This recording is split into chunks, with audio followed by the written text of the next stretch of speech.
Son immense compassion pour l'humanité amène Dieu à envoyer ici-bas son Fils unique.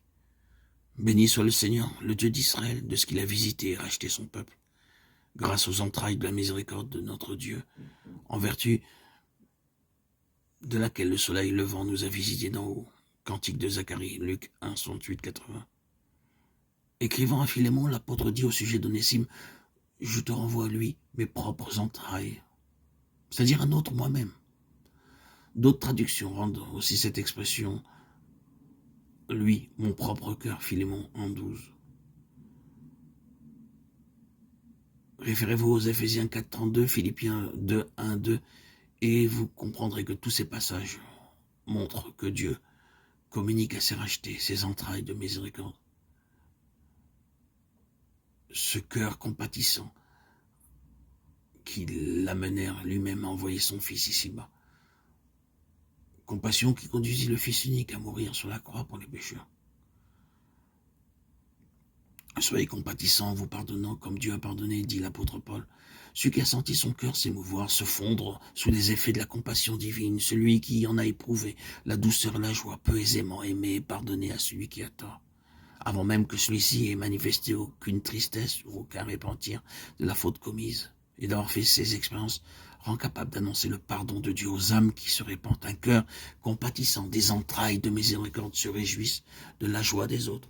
Mais quelle parole exquise, quel tact dans l'expression ils savent trouver pour plaider en faveur des coupables.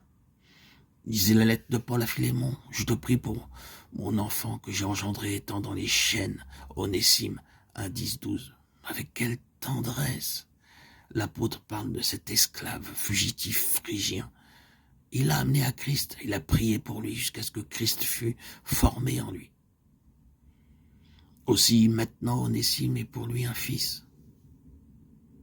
Dirons-nous que le langage de l'apôtre était exagéré? Certes non, car dans la communion avec Dieu et avec son Fils Jésus-Christ, il a entendu le grand soupir de la création. En son cœur, il a ressenti l'immense douleur, l'angoisse des âmes sans Dieu dans le monde, sans sauveur. Pour elle, son cœur est rempli de compassion, de tendresse. Pouvons-nous, comme l'apôtre, avoir un cœur rempli de compassion active, effective? Assurément. Revêtez-vous, dit-il, comme des élus de Dieu, saints et bien-aimés d'entrailles, de miséricorde, de bonté, d'humilité, de douceur, de patience. Colossiens 3,12. Il vient de les exhorter à se dépouiller du vieil homme et de ses œuvres et à revêtir l'homme nouveau, qui se renouvelle dans la connaissance selon l'image de celui qui l'a créé. Ah, voilà le secret. Le vieil homme a été crucifié. La croix du calvaire est l'endroit de la bénédiction. Là tombent toute étroitesse, toutes ces barrières dressées par ce qui est terrestre. Là est dépouillée cette vie égoïste qui cherche la satisfaction du moi, qui ramène tout à soi. Ensuite, l'homme nouveau, ou la nouvelle nature, est revêtu et se renouvelle selon l'image de celui qui l'a créé. Là, plus de distinction terrestre, plus de division, de séparation. Christ est tout en tous.